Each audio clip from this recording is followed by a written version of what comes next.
ये होली का पावन पर्व हमें क्या समझा रहा है कि हम अपने मन को भगवान के चरणों में रंग दें।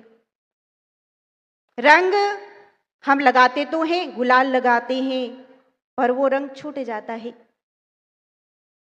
पर भगवान की भक्ति का रंग कभी नहीं छूटता। तो भगवान राम कहते हैं कि हे लक्ष्मण, वही जीव जो है मेरी महिमा को गाता है और उसी के हृदय में आनंद का सरोवर है और उसी के नेत्र से आंसू निकलते हैं, अश्रुधारा बहती है, तो वो मेरा सच्चा भगत है और वो भक्ति है। तो हमारा ऐसा प्रेम होना चाहिए मालिक के चरणों में कि हम मन से रंग जाएं, क्योंकि गुरु महाराज जी रंग रेज हैं। कहा भी है, ओ म्हारा सतगुरु भया रंग रेज भया रे, रंग रेज चुनड़ म्हारी अजब रंगियो म्हारा मालिक तो भया, रंग रेज भया रे, रंग रेज चुनड़ म्हारी अजब रंगियो म्हारा सतगुरु भया, रंग रेज भया रे, रंग रेज चुनड़ ओ म्हारा मालिक तो भया, रंग रेज भया रे, रंग रेज चुनड़ म्हारी अजब रंगियो म्हारा सतगुरु भया, रंग रेज भया रे, रंग रेज चुनड़ म्हारी। भाव की कुंडी काजल में ज्ञान रंग दियो घोर, दयालु ज्ञान रंग दियो घोर। भाव की कुंडी काजल में ज्ञान रंग दियो घोर, दयालु ज्ञान रंग दियो घोर।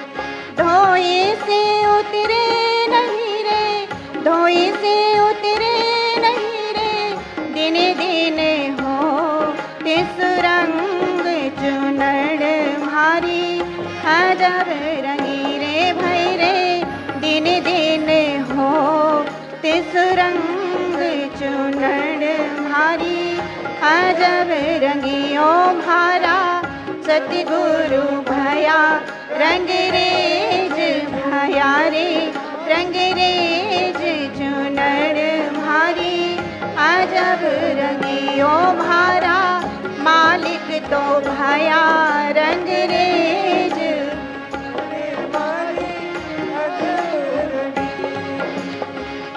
अजब रंगी। तो कहा कि महाराज सदगुरु तो भया रंग रेज चुनड़ म्हारी अजब रंगी। गुरु महाराज जी रंग रेज हैं और हमारी आत्मा को वो भक्ति के रंग में रंग देते हैं, और ऐसा रंग जो धोने से उतरता नहीं है। वस्त्रों पे रंग पड़ जाए तो धोने से उतर जाता है, पर जब भक्ति के रंग में भगवान रंगते हैं तो वो रंग जो है छूटता नहीं। और देखो वही भक्ति प्रहलाद जी ने की। प्रहलाद जी का वर्णन सुनते आए हम कि प्रहलाद जी का प्रेम इतना था अपने प्रभु के चरणों में, अपने मालिक के चरणों में, कि इतने अत्याचार हुए, इतने कष्टों का सामना करना पड़ा, पर प्रहलाद जी ने हंसते हंसते कर लिया। आज का युग का प्राणी हो और उसके सामने इतने कष्ट आ जाएं तो वो तो सोचने पे मजबूर हो जाएगा कि भाई मैं करूं ना करूं। पर जब जो है प्रहलाद जी की माता कयाधु ने कहा कि बेटा इतने कष्ट जीवन में है, तू भगवान को छोड़ क्यों नहीं देता, भगवान का नाम जपना क्यों नहीं छोड़ता। तो प्रहलाद जी कहते हैं माता छोड़ना तो चाहता हूं, पर नाम ही मुझे नहीं छोड़ता। कैसा नाम होगा, कैसी शक्ति होगी जिसे प्रहलाद जी ने सबका सामना किया और घबराए नहीं। होलिका ने जब उन्हें गोद में लिया और चिता में लेकर बैठी तो भगवान की ऐसी कृपा हुई कि प्रहलाद जी तो जीवित बच गए, पर होलिका जलकर समाप्त हो गई। तो प्रहलाद जी को पूर्ण विश्वास था अपने भगवान के ऊपर। और जब विश्वास की बात आ जाती है तो जहां विश्वास है तो वही भक्ति है, और जहां भक्ति है वही एक जीव अपने भगवान का साक्षात्कार करता है। और जिसने अपने भगवान का साक्षात्कार किया हो वो कभी जो है संकटों से घबराता नहीं है। इसीलिए भगवान ने प्रहलाद जी के लिए नरसिंह का रूप धारण कर लिया। सोचो, जब जब कहते अत्याचार बढ़ता है, पापाचार बढ़ता है, तो महान पुरुष इस धराधाम पर आते हैं। कहा भी है, जब जब होए धर्म की हानि, बाढ़ ही असुर अधर अभिमानी, तब तब धरे प्रभु मनुज शरीरा, हरे ही कृपा निधि सज्जन पीरा। कि जब जब धर्म की हानि हुई, अत्याचार बढ़ा, तो भगवान मनुष्य के रूप में आई भक्तों की रक्षा के लिए, धर्म की रक्षा के लिए। पर फिर भी प्राणी उन्हें समझ नहीं पाता। प्रहलाद जी ने जाना, और हम इसीलिए होली का पर्व मनाते हैं कि भाई भक्ति में बहुत शक्ति है। और जहां हमारे इष्ट देव के चरणों में हम पहुंच जाते हैं तो हमारे तो सारे पाप ताप नष्ट हो जाते हैं। भगवान की ऐसी कृपा हमारे ऊपर होती है, पर हमारी निष्ठा, हमारा प्रेम भगवान के चरणों में अटूट होना चाहिए। इसीलिए देखो, राधा जी का प्रेम था भगवान के चरणों में। जब राधा जी को छोटी सी चोट लगी उंगली में, तो कहते हैं उन्होंने उफ तक नहीं की, कई महीने बीत गए। जब भगवान कृष्ण उन्हें दर्शन देने गए तो भगवान कृष्ण ने कहा कि राधा ये क्या हो गया। तो राधा जी कहती हैं कि प्रभु, जब शरद पूर्णिमा पे आपने रास किया था तो आपका नख मेरी उंगली में लग गया था, और इस उंगली में कहाँ हो गया।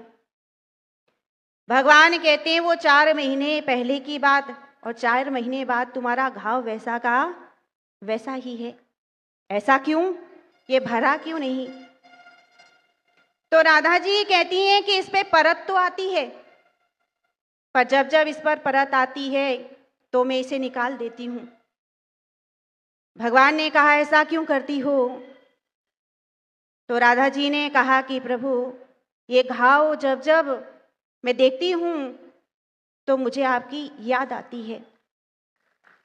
और कहा भी है कि सुख के माथे सिल पड़े जो नाम हृदय से जाए, बलिहारी वो दुख की जो पल पल नाम रटाई। कि भाई ऐसे दुख पर मैं बलिहारी जाऊं जो पल पल आपकी याद दिलाती हो। ऐसे सुख का मैं क्या करूं जो कहते हैं आपको भुला दे। तो जितने भी भगत हुए संसार में वो कभी दुख से घबराए नहीं। इस संसार में जिस भी मनुष्य ने अगर भक्ति करने का संकल्प किया है तो ऐसी भक्ति करो कि ऐसा रंग चढ़े कि हम इस संसार में माला माल हो जाएं। क्योंकि गुरु महाराज जी हमें ऐसा धन देते हैं और उस धन से हमें पूर्ण कर देते हैं जब जीव समर्पित हो जाता है। इसीलिए मनुष्य को चाहिए कि वो हमेशा अपने भगवान के चरणों में समर्पित हो जाए, क्योंकि समर्पित होना बहुत बड़ी बात है।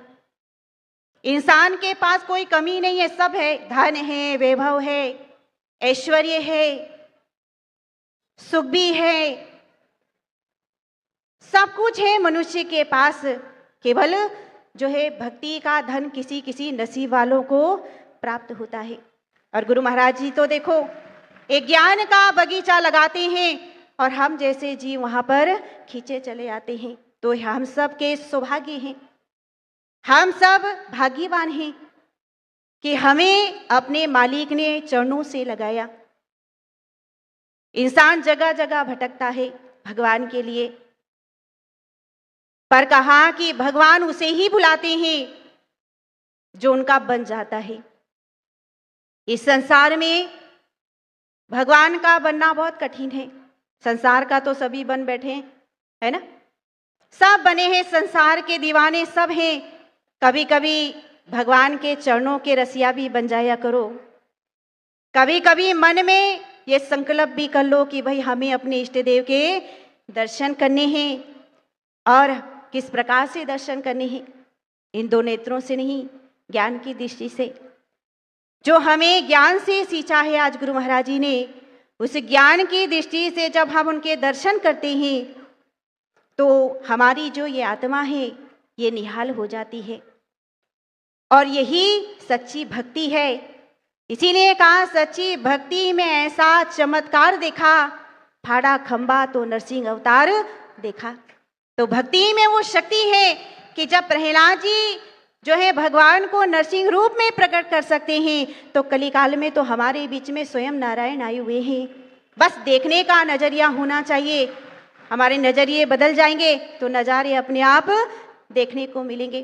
पर जब हमारी नज़र नहीं बदलती तो फिर हम महान पुरुषों को पहचान नहीं पाते। तो यही जो है हमें शिक्षा मिलती है।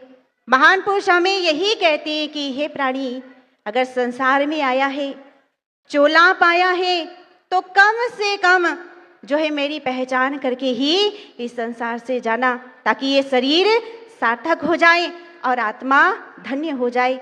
तो ये हमारी आत्मा जो अविनाशी है, तो अविनाशी आत्मा को अविनाशी भगवान चाहिए। इसीलिए हम सब परम सौभाग्यशाली हैं कि गुरु महाराज जी के जो है साक्षात्कार दर्शन हमें होंगे और उनके दर्शन पर्शन करके जो है आप अपने जीवन को धन्य करेंगे और हमारे जो है सारे पाप ताप उनके दर्शन से मिट जाते हैं। तो ये जो है सदगुरु की देन है। इसीलिए सच्चे सदगुरु जब जीव को प्राप्त होते हैं तो उसे निष्ठा के साथ उनकी भक्ति करनी चाहिए, यही हमें समझाया जाता है। तो आज हम बड़े जो है सौभाग्यशाली हैं कि उनकी दया से हमें इस प्रकार से सत्संग और दर्शन पर्शन का अवसर प्राप्त हो रहा है। आप सभी लोग दर्शन करके जो है सत्संग को श्रवण करके अपने जीवन को धन्य बनाएं और जो है आप सबने जितना सुना विचार करें। आगे भी जो है संत महात्मा हैं, उनके भी सुंदर सुंदर विचारों को हम जीवन में धारण करेंगे। तो ज़्यादा ना के मैं अपने विचार को यहीं विराम देती हूँ। प्रेम से बोलिए श्री सद्गुरुदेव महाराज की, आनंद कंद भगवान की, आदि शक्ति जगजनी श्री माता जी की।